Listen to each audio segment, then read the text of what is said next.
more worried about cold butt. That's to bring the heat it. Oh, look at that reaction. Look at that.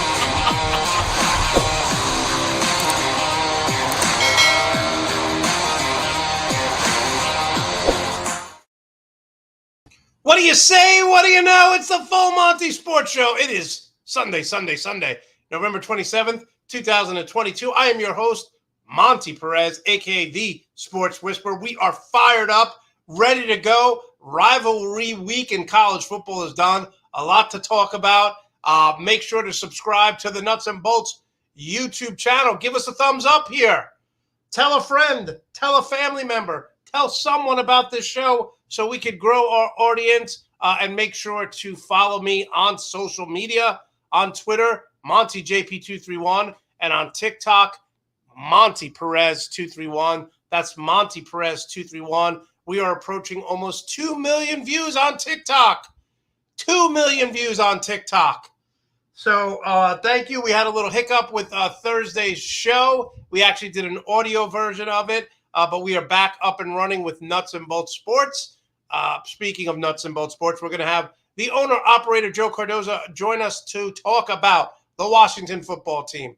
They are now 6-5, won 5 out of 6, playing very, very well. If I was going to take the Washington Nationals or the Giants to make the playoffs, I would lean towards the Washington Commanders. I really would.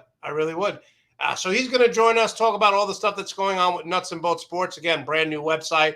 But first, I just want to talk about what happened yesterday for a little bit. Dan Lanning, the head coach of the Oregon Ducks, they lost yesterday.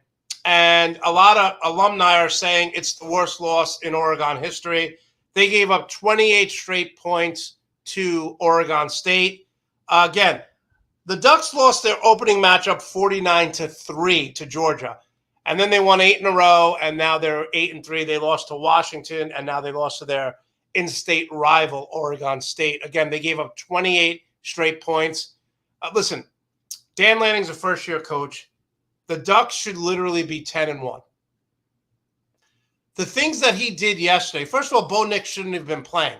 I posted a TikTok video, you can go check it out, of Bo Nix throwing a 50-yard pass, a great catch by Chase Cota, and I said, great pass, great throw, and people are like, oh, it wasn't a great pass. Bo Nix was playing on one foot. He shouldn't have been playing. He has a very bad ankle. He can't run laterally.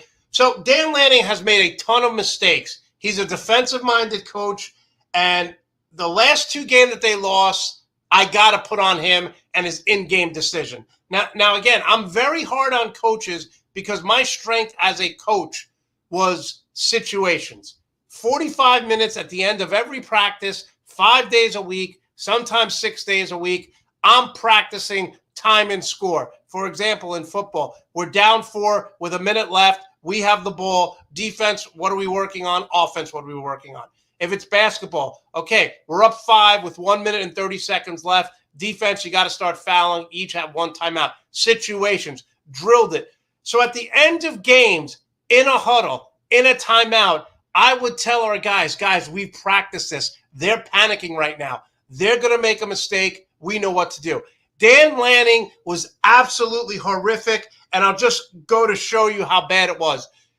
Inside his own 40 late in the game, 4th and 1, what does he do? He has Bo Nix run an RPO, run pass option, and Nix runs it. He can't move. He gets tackled for a loss. Bo Nix shouldn't have been out there. He played great on one foot, but he shouldn't have been out there. Dan Lanning has blown the last 2 games against Washington and against Oregon State because of his in-game decision. Chalk it up to, an inexperienced coach. I get it. But, guys, some things are just common sense. Why the hell would you put Bo Nix, who couldn't move laterally, who hasn't been able to run for 2 weeks? He ran straight yesterday to get a first down. He can't move laterally. Why would you put him in a run-pass option and have him run the ball on a 4th and 1? Dan Lanning, young coach, learn on the job. The last 2 losses are directly on your in-game decisions. And people are pissed off in Oregon. They are pissed off in Oregon. They're saying this could be the worst loss in the history of the program. So, okay, let's start with the good, the bad, and the funny. All right, let's start with the good. Michigan running back Blake Corum may have used the best way to use money for his name, image, and likeness, NIL money, Thanksgiving turkeys for families in need. What a great story. You know, now college players are allowed to make some money for their name, likeness, and image. They could do commercials. They could sell jerseys, all that stuff. And what does this guy do? He uses that money to buy 100 turkeys for families in need. What a great, great story where we have college kids doing this. And yet, we still have this guy who stole $5 million from the Mississippi Welfare Fund. $5 million from the Mississippi Welfare Fund. So Brett Favre, who's a multimillionaire, is stealing money from Mississippi, and here's a college kid donating out of his own pocket because he got paid doing something for his community. Hats off to you. Hats off to you. And by the way, I'm not letting this Brett Favre thing go. If I stole $5,000, $50,000, if I stole $1 million from our government, I'd be in jail, and rightly so. Brett Favre took $5 million from Mississippi Welfare Fund and used it to try to build a gymnasium for his daughter's college, knowing very well that money was not his. So great job by a young college student. Terrible job by an old, pathetic excuse for a human being. So that's the good. I mean, it was kind of the bad. Now let's get to the bad. So have you ever seen a Lifetime movie where a woman is in an abusive relationship with her husband and finally she gets divorced? She leaves this guy. She starts her life over. She moves out of the state. And then she goes to a coffee shop a year later. She lost weight. She looks amazing. She's got a great job. She's finally happy. She meets a guy in a coffee shop. And this guy pursues her. And everyone's saying what a great guy he is. But he turns out to be a monster. He turns out to be a monster. So she went from an abusive relationship to another relationship. But it was good in the beginning. This is who Dan Campbell is. Dan Campbell is that secret boyfriend that's supposed to be so nice, but he's a monster. He's terrible. And the Detroit Lion fans are the abused woman in the Lifetime special. We all thought Dan Campbell was so great. Look at this. Talk about lack of adjustments. Dan Campbell, his team coming out of halftime is the worst in the NFL in point differential. They make no adjustments. And then I had people tell me, well, they're not that good. You're telling me that the talent, the two running backs, the top five offensive line, their wide receiver who's legitimate number one, they have talent on defense. You're telling me that this team doesn't have more talent than the Houston Texans?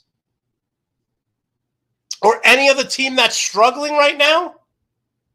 They have talent. But the problem is Dan Campbell has catfished the entire city of Detroit.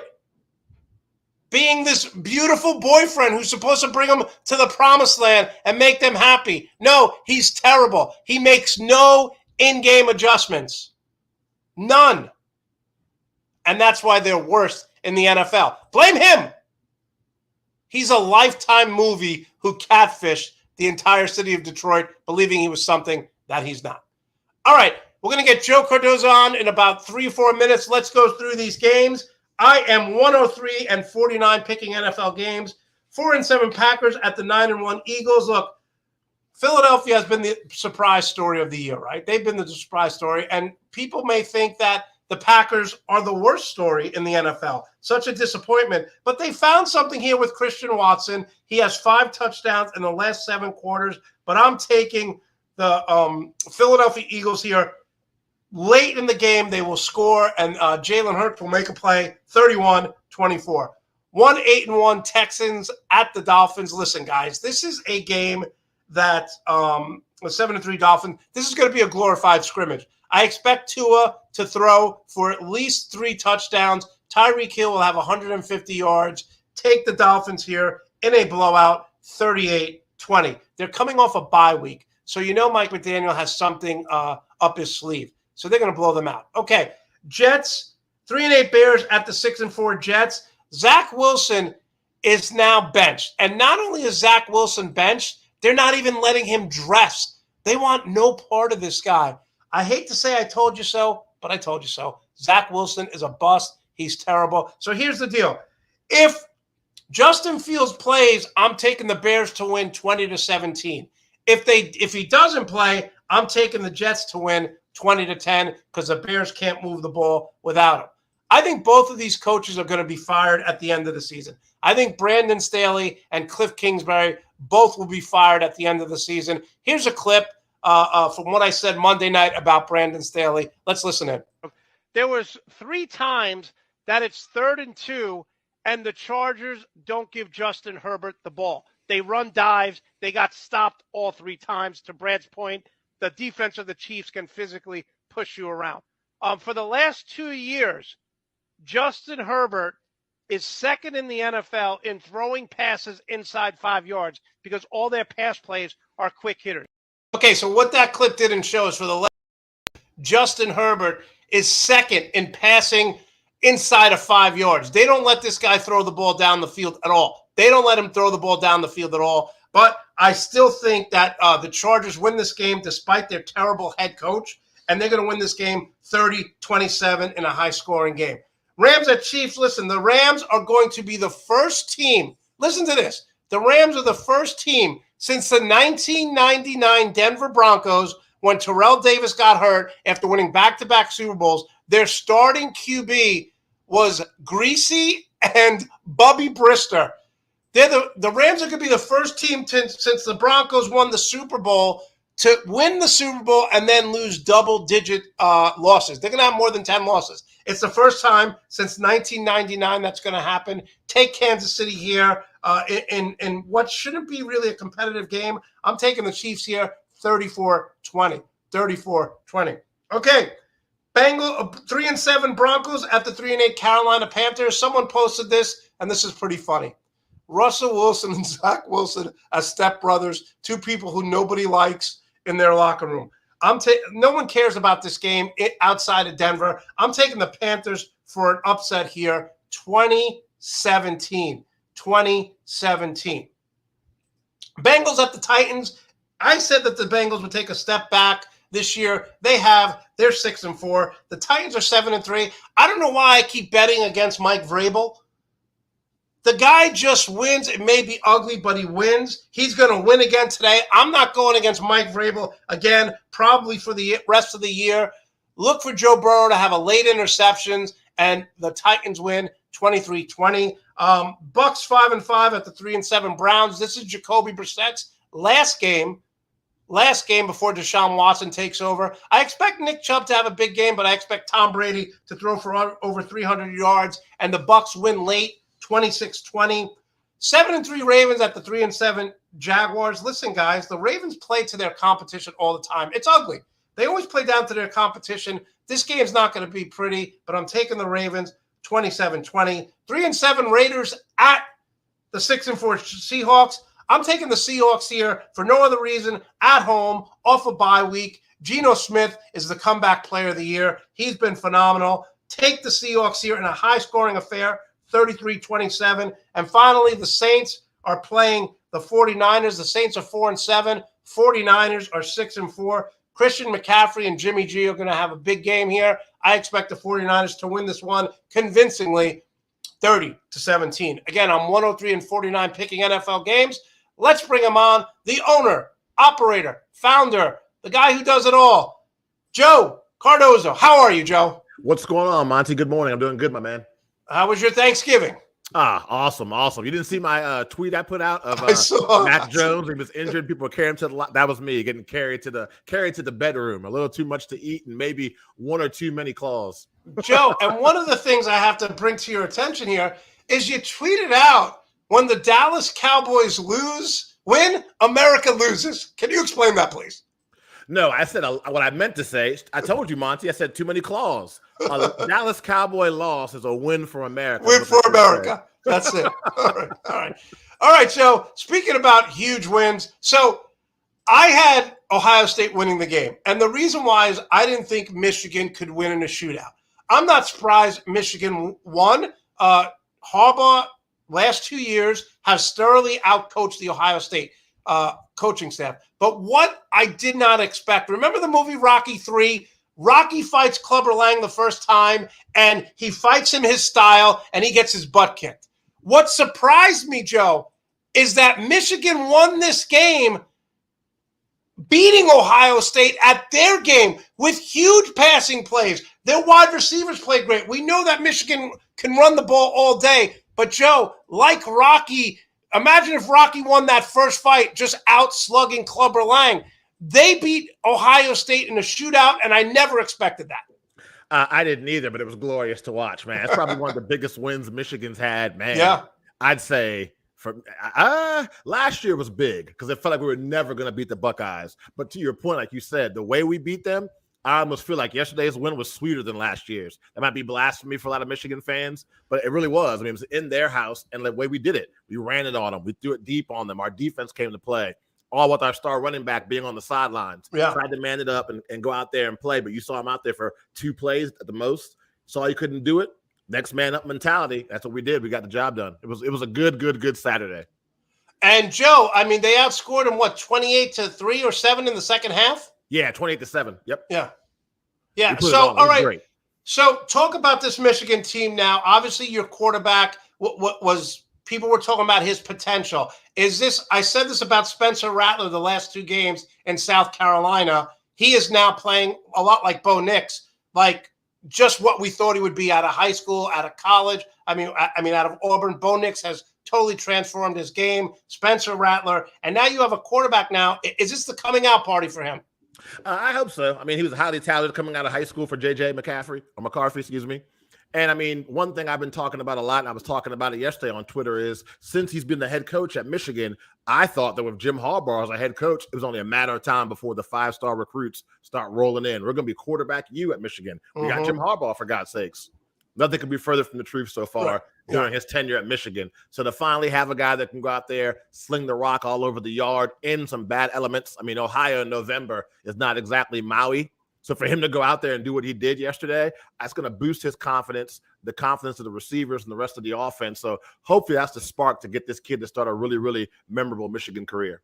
You know, Joe, anytime I'm picking NFL games or I'm picking college games, and if I'm 50-50 like I was yesterday, I go to one simple formula. Who has a better coach, better quarterback combination? So C.J. Stroud was a Heisman candidate. He's out the window now. It'll probably be Caleb Williams from USC winning it. But I got to start to think, all this appreciation for Day and praise for him. Is Harbaugh now the best coach in the Big Ten? Just based on the last 2 games against Ohio State, I would say yes, he is. I mean, this is a guy that's going. Obviously, even if we lose in the Big Ten championship game, I think we're still going to the college football playoff. So to be able to say that Michigan's going to that back-to-back years after all those years of us being up and down and going to bowl games people didn't even never heard of before, I think just based on his last 2 years, Jim Harbaugh shut up a lot of people. I mean, I'm just a skeptic. I'm still skeptical of him being our head coach, even with the terrific seasons we've had the last 2 years, just because my expectations for him were that high. But I think based on what we saw the last 2 years, he's the best coach in the Big Ten. Yeah, that's a good point. And, we talked about this. Joe and I do an NBA broadcast every Wednesday, whatever game's on ESPN. You could watch it on your computer and listen to us talk. And we talked about how Mike Brown of the Sacramento Kings was a defensive-minded coach. And now what Sacramento is running, because he spent so much time with Steve Kerr and saw the success of Golden State, he became an offensive-minded coach. The same thing I think with Harbaugh here, Joe. He was brought up in a conservative offense at Michigan. He had Mike Ditka as his quarterback, as his head coach. Don't ruin the game. Just be a game manager, a lot like Bill Parcells, Mike Ditka. But one of the things we saw yesterday is they changed their game plan around. They let this kid sling it. Jim Harbaugh, if he wants to compete year in and year out, he's got to become more offensive minded and trust his quarterback, Joe. Yeah, no, I definitely agree with you. I mean, one of the things I always hear you say, if it's one of my Monty-isms, he's got to evolve. And I think that Jim Harbaugh has done that. He has evolved and realizes that the 3 yards in the cloud of dust doesn't really work in 2022. And if you want to be, it might get you 7, 8 wins, but if you want to compete with the big boys and be participating in college football playoffs, I mean, you see it. Offense. I don't know if you stayed up and watched it, Monty, but look at the Apple Cup yesterday. Yeah. Between Washington and Washington State. That was like playing Madden on a rookie level. I mean, just scoring left and right. But that's football today. That is definitely football today. Joe, is this a great scene for you, planting the flag at Ohio State? Is there any team you hate more than Ohio State? Do you hate the Warriors more than Ohio State? No, I'd say, man, it goes for me, it goes Ohio State, and then right after that would be Duke. Okay. Right. All right. I mean, it's like we're like that. Okay. All right. And I know how much you hate the Golden State Warriors. So wow, that's a lot. That's a lot of hatred in your blood. Okay, so people are just sports, man. Just sports. People are asking questions. Joe, are you going to put any graffiti on your brick wall there? Sports graffiti. I don't know. I need to do something. My sister was telling me the other day it's very bland. So I'm gonna let it. That's her neck of the woods. Yeah. So I think I'm just gonna do something really brave. Give her the credit card, let her do what she does, and she'll listen. I say this all the time. If you have a mom, a sister, a girlfriend, a wife, let them decorate. They know better than you. Let them pick. I mean, the only thing that I've done in my house here is I decorated this background. That's it. Everything else is some my family's. Other thing, Joe, you're going out today. We know that. We're going to get you out. Someone wanted to know, what is your drink of choice today? It's early, Monty, so you already know. Okay.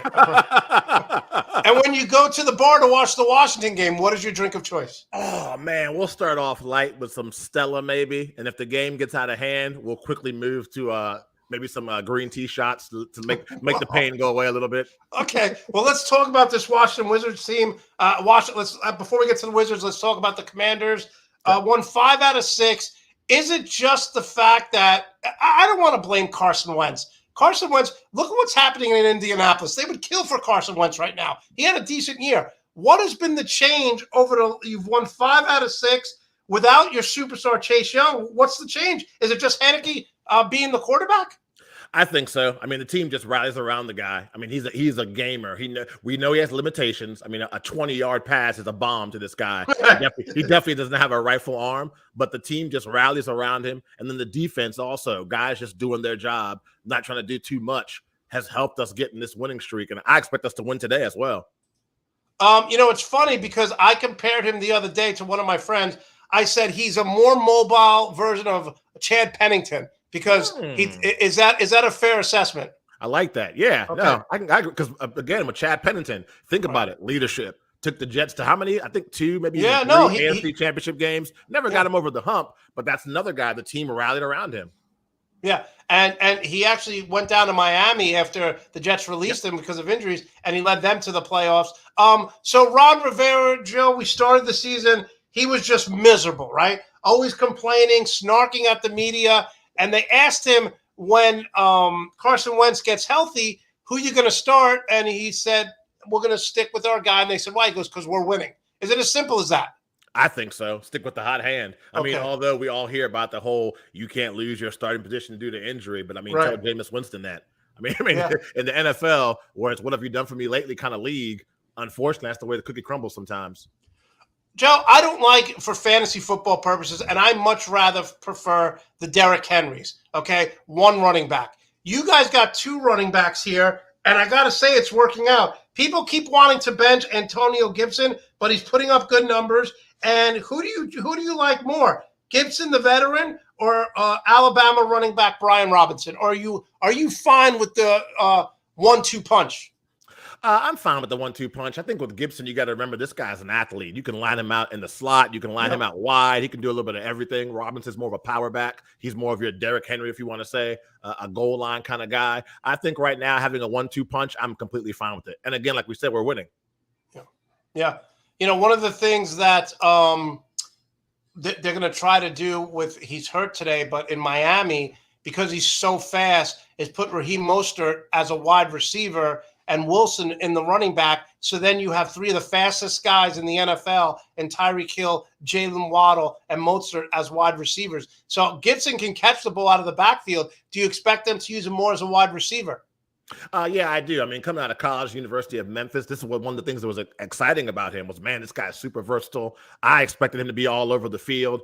He had a great rookie season. They kind of kept him strictly at running back. Somehow during this season, for our good, somebody's light bulb went off in Scott Turner's head. Hey, this guy can do it all. Let's use him a more versatile role. Yeah. And now you see him lining up in the slot, catching passes, screen passes, running the ball. This is what he did in college. He was successful there and starting to be very successful for us too. So I think if this team wants to take the next step next year before we finish this year, we got to talk about the wide receiver group, because I think you have two number 2 wide receivers in McLaurin and Curtis Samuel. 98 catches on the year with 2 different quarterbacks. They're putting up numbers. Are you happy with this wide receiver group, or are you like, we need to get a number 1? No, I'm happy with it. I think that one thing you have to think about when you talk about McLaurin is think about all the quarterbacks he's gone through, and he still puts up numbers. Yeah. And some of these quarterbacks are like the quarterback we have right now, not the strongest arm. He still goes out there, makes plays, is a gamer. Without question, one of the leaders in the Commanders. And I think with Curtis Samuels, a lot of fans here in the DMV were already saying he's a bust, a waste of money. We got him from Carolina. He played for Ron Rivera before, and we knew he's another guy, versatile, screens, reverses, can do a little bit of everything. Could not get healthy last season. Kind of came out the gates bumping this season. Again, people were saying, what a waste of money, what a bust. And now we're starting to see what we expected to see out of this guy when he came out of Ohio State. I'm fine with it. He's definitely been playing well the last few games. All right, so your defense, without your star, has played well. There's 6 in total yards given up. What do you like about this defense? What don't you like? Like I said at the top, I just like the fact that finally people are just doing their job and not trying to do too much. And I think when you add in Chase Young, and I think it was just announced this morning, he's not playing again today, right. Not because of the injury, but because of illness, I think is why he's not playing today. So you got to expect him to come back next week. But I think if he comes in and just does his job as well, it's only going to make our defense better. I mean, our front 4, even without him, when you got Payne, Allen, Sweat, we have a great front 4. The linebackers is probably the weakness of our team. And our secondary, in my opinion, is getting better week in and week out. So just adding Chase is only going to make us better. But the defense, front 4 is where it starts. Yeah, I mean, this defense is starting to play like we thought they would last year after coming off that playoff appearance 2 years ago. Remember, they were the only competitive team that Tampa Bay played in the postseason run when they won the Super Bowl. Washington was right there with Tampa Bay, even though they lost. All right, so I look at this game. Obviously, I break down 3 teams every week for Nuts and Bolts Sports, called PDF, Packers, Dolphins, and Falcons. I look at this game, and the Falcons are in trouble for one reason. They want to run the ball all the time, and like you said, their front 4 in Washington, even without Young, is phenomenal. Break this game down. Who wins? Why? What is your biggest concern heading into this game? I'd say the way that the Washington Commanders win this game is to force the Falcons to be one-dimensional. Put it on Marcus Mariota. Make him have to throw the ball early and often. I'm talking 25, 30 attempts. You get him around that number, we're number 1, we're going to get a couple of interceptions. That's just the way he plays football. Yep. And that's going to put our team in a better position. So if we can stop the run and force them to throw the ball more, I think we'll be in a great position to win and just have our offense play the same way they've been playing these last couple of games. Don't make any critical mistakes. Capitalize on the big play when it's there. I think this should be a W for us. This is one of the first games in a while that I fully expect us to win.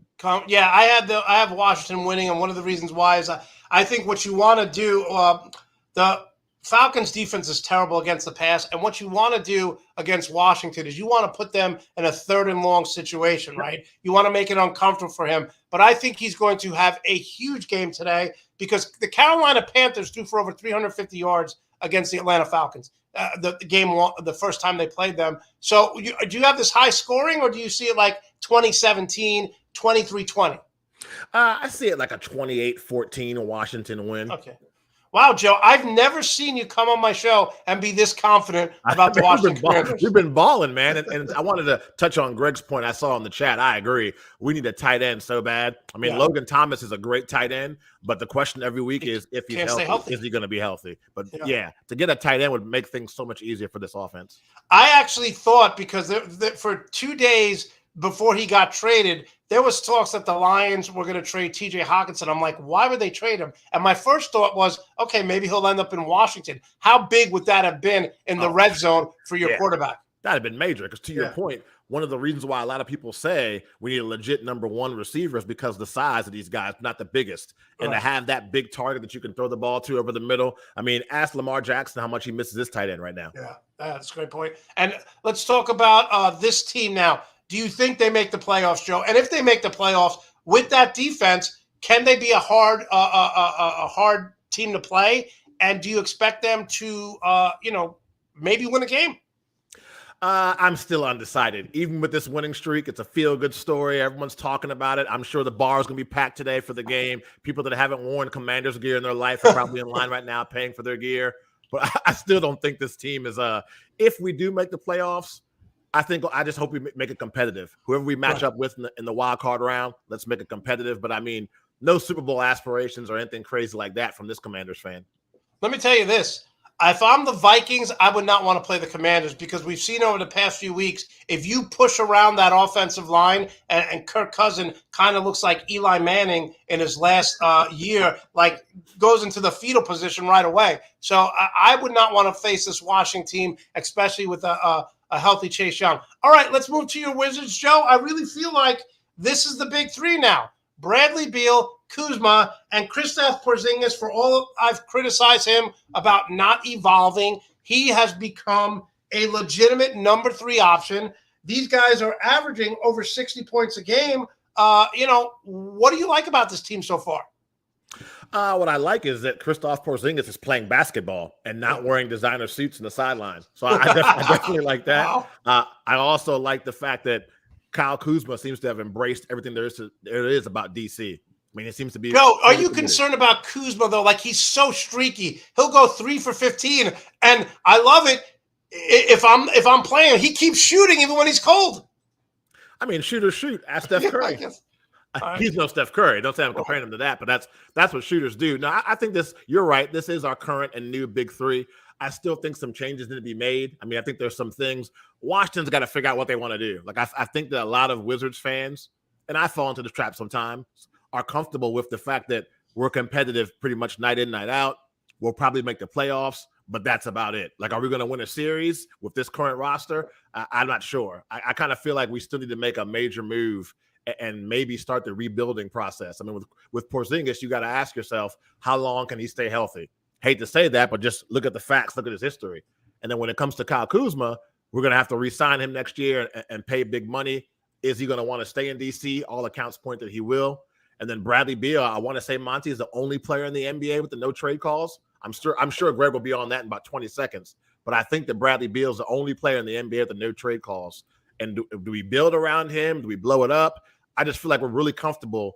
Hey, we might make it to that playing game. Hey, we might be at 8th seed, and we seem to be cool with that. And I think there's a kind of a battle going on between Wizards fans. Some of us want to blow the whole thing up, and some people are just comfortable where we're at right now.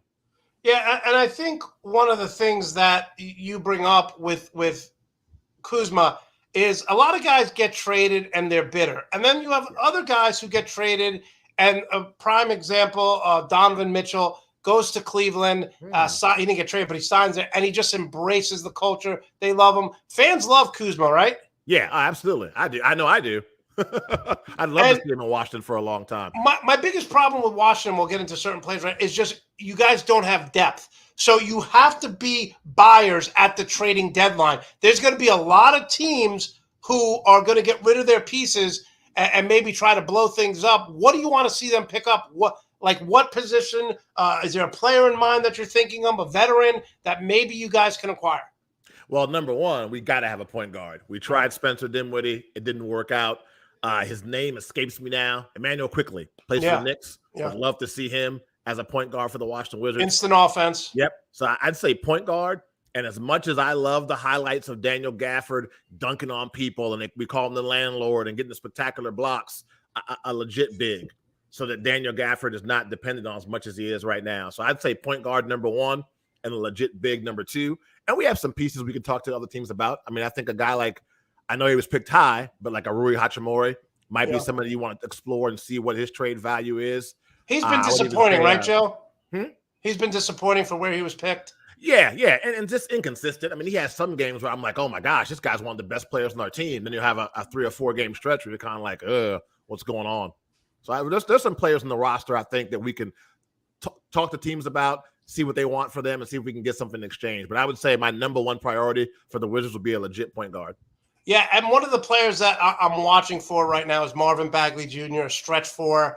I think he's going to be again traded, but when this guy's healthy, he's 16-8.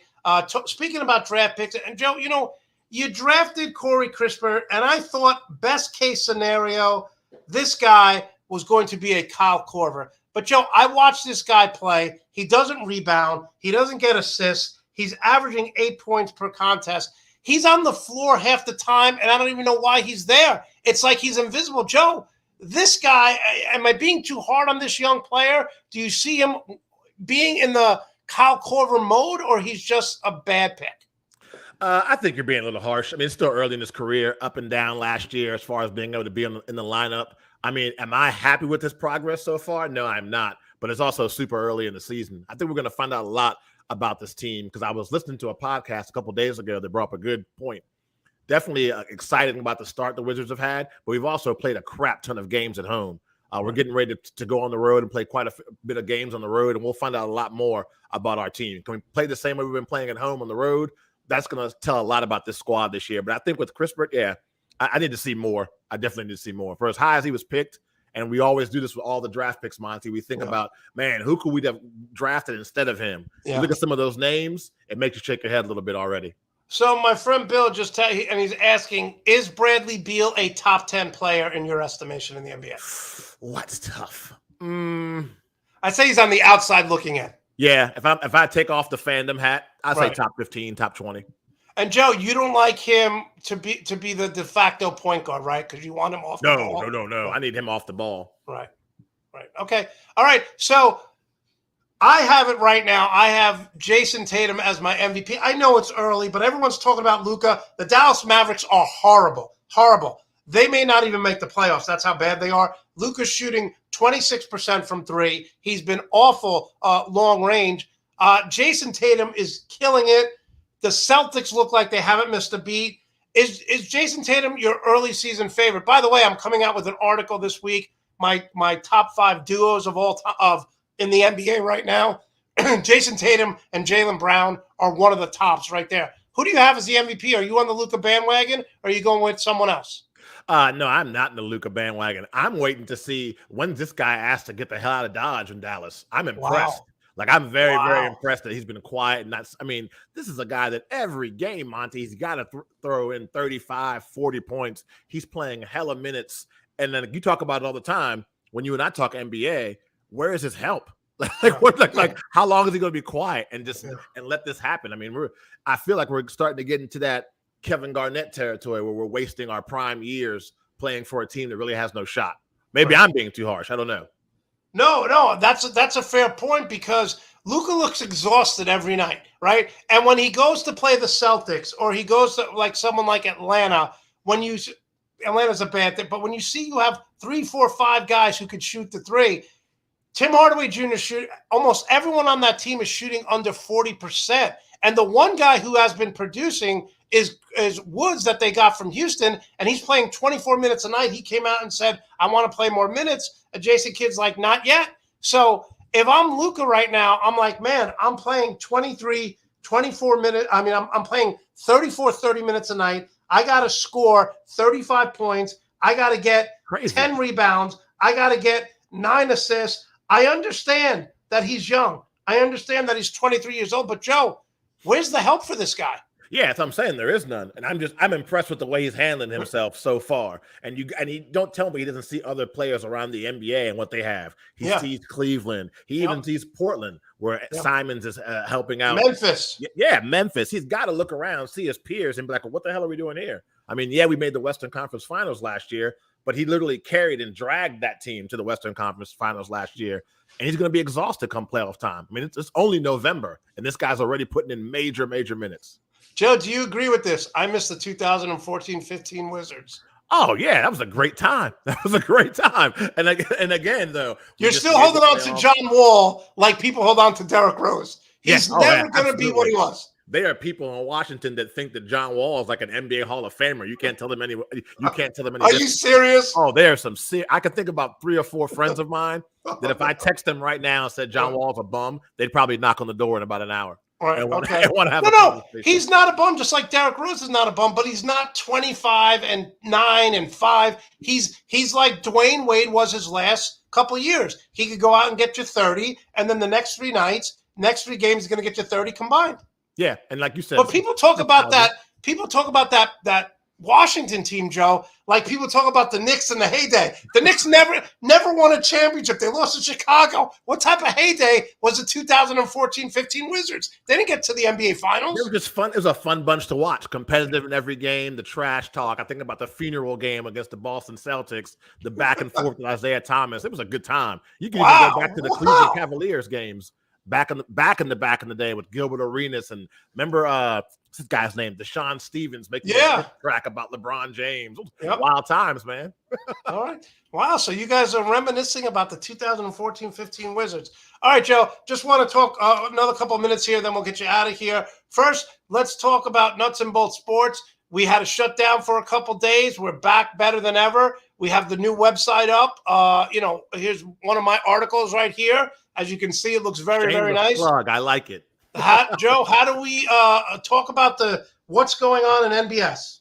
Team NBS. Oh, man, for a guy who has no patience, definitely nerve-wracking not being able to have a site for 2 or 3 days and all the stuff that goes into that. Definitely want to shout out Mark Wilson, who was the brains and muscle behind getting that thing off the ground and keeping me from going insane. But yeah, Nuts and Bolts Sports is now Team NBS Media.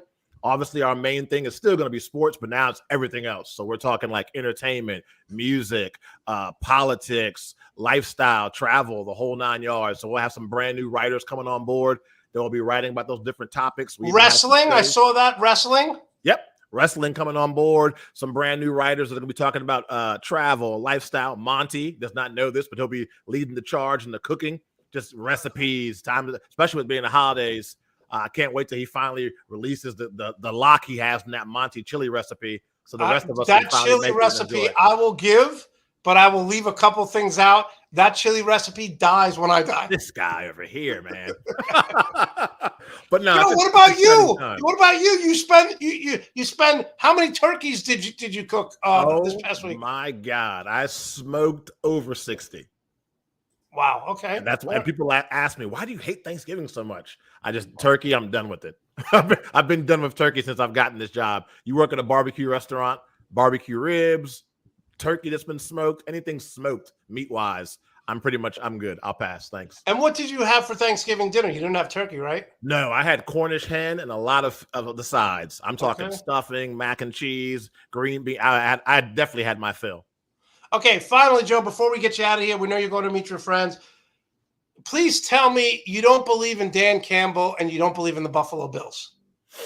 Dan Campbell, I didn't, but you got to admit, these guys have been playing so hard, but every time they play hard, he always makes some kind of bonehead decision. That's what I'm saying. He's costing them games. Whether it's clock management, whether it's 3rd and 1. We've been running the ball down their throats. Let's do a play action pass. And you're just like, what the hell are you doing, Dan? It's 3rd and 1, and he throws a 40-yard bomb instead of running the clock out, and then Buffalo gets the ball back. Like, his in-game decisions is what's costing them the game. Okay, and do you believe in the Buffalo Bills? I have to say yes because that's my Super Bowl pick, Monty. But you don't think the Chiefs are better right now? I was screaming the Bills are going to the Super Bowl in July, so I'm going to stick with it. All right. So you don't think the Chiefs are better? I'm going to say no because I think Buffalo has a better defense, but we got to find out Von Miller. Is it 100% he's done for the whole season? Can he come back in the playoffs? Without Von Miller, I give the edge to the Chiefs because that offensive line that they have now, where were they at when the Chiefs took on the Bucs? Final question, and we'll let you go because Joe's going to meet some friends of his. Who has been better since the trade? Tyreek Hill with Miami or the Kansas City Chiefs and Travis Kelce? I don't know how Travis Kelce's open all the time, Joe. You know what? You said something a couple of months ago, and I remember being like, this guy's out of his mind. You said Travis Kelce was the greatest tight end of all time. Yes, he is. And I remember like up in my feelings, grabbing my phone. I'm going to blast this guy. And I think I have the tweet in my drafts. The more I watch him play, I think you might be right. Listen, the greatest tight end I've ever seen. You know, I mean, you go back to Kellen Winslow. A lot of people say Gronk. Tony Gonzalez. Yeah, exactly. And people said, oh, George Kittle's better. I'm like, first of all, Kittle is a blocking tight end. They don't use him that way. And secondly, Travis Kelce has gotten better without Tyreek Hill. How is that possible? Yeah, you're right about that. I'd say the winner of the trade. The reason why I'm going to say Miami is because Miami had so much expectations on top of them because of all the stuff they did in the offseason, not just getting Tyreek Hill, but the players they added on the defensive side, the running backs. I feel like anybody who played for the 49ers for a week is in that running back room for the Miami Dolphins. Whereas with the Chiefs, I always felt because they had Patrick Mahomes, they were going to be in this thing anyway. So I'd say Miami won the trade. Joe, finally, Lakers are starting to play better now. Anthony Davis is playing better. I don't know if you saw it last night. Russell Westbrook got clocked, split open his head. Do you think the Lakers are going to make a run and make the playoffs? They're too good not to make the playoffs, Joe, on paper. Unless they make a trade and a big one, I say no. I say play-in game at best, unless they make some kind of move. Okay. All right, and you don't have the Golden State Warriors getting back to the finals, do you? No. Come on, man. Who are you talking to? All right, Joe. Talk about what's going on with Nuts and Bolts Sports, and you touched on it a little bit, but I know you're producing a show. Talk about that. Yeah, brand new show hosted by Bill Carroll. It's called On the Clock. So think about like PTI meets Around the Horn type of deal. So it'll be a live show. So it'll be super, super exciting. Bill's a great host, fun guy. I mean, this guy knows a little bit about everything. I'm talking about. Are you going to keep him to 1 minute? Because that's hard. Yes, I am. That's why I said producer. When they came up with the concept of the show and Bill's the host, I let him know it's a minute, and that's got to be it. That's the whole concept of the show. So I'll be debuting real soon. I have another show coming out soon called The Press Conferences, be hosted by Mello Williams, and Christy Love will be hosting that show as well. So a lot of exciting things going on. We got a lot moving on. By the end of the year, we should have anywhere between 4 to 5 brand new shows on YouTube. And still no media credentials for me for the Miami Dolphins. A lot of haters out there, Monty, on the little guy. What can I say? Listen, I'm keeping a list, Joe. I'm keeping a list. You're keeping a list. All right, Joe. I'm still bitter from COVID, not getting credentials and having to cancel them because of COVID. That is true. Joe, so what bar are you going to be attending today? Today, I am going to Boston Sports Bar. Okay. And how far is that from where you live? Maybe 10, 15 minutes of traffic. And is it predominantly a Washington Commanders sports bar? Yeah, sometimes they let the Dallas Cowboys fans infiltrate that, but since they played on Thursday, I'm hoping they stay away. All right, Joe. Thanks so much for joining us. Always appreciate the time. I know you obviously, and we'll see you Wednesday, right? Yeah, no, for sure. Wednesday, Joe and I do the NBA games. Come check that out. Thanks so much, Joe. Great job. All right. That was Joe Cardoso. Does a great job. Yes, fabulous news for MBS. We're going to have a bunch of stuff coming on. I've written, I think 16 articles. I think Greg has over 21 articles on Nuts and Bolts Sports this month. My goal was to do 15, so I'll probably have 20. I'm going to have a Sacramento Kings article this week. I'm going to have the top 2 1-2 combinations in the NBA, top 5 1-2 combinations in the NBA. I'm also going to have a top 5 things we learned in the NFL this week. And of course, check me out on TikTok, Monte Perez JP231, and on Twitter, Monte Perez 231. I want to thank everyone for tuning in. This was a quick show, but I'm glad we got it in. Make sure to like and subscribe to the Nuts and Bolts YouTube channel. And in the immortal words of Arnold Schwarzenegger, I'll be back.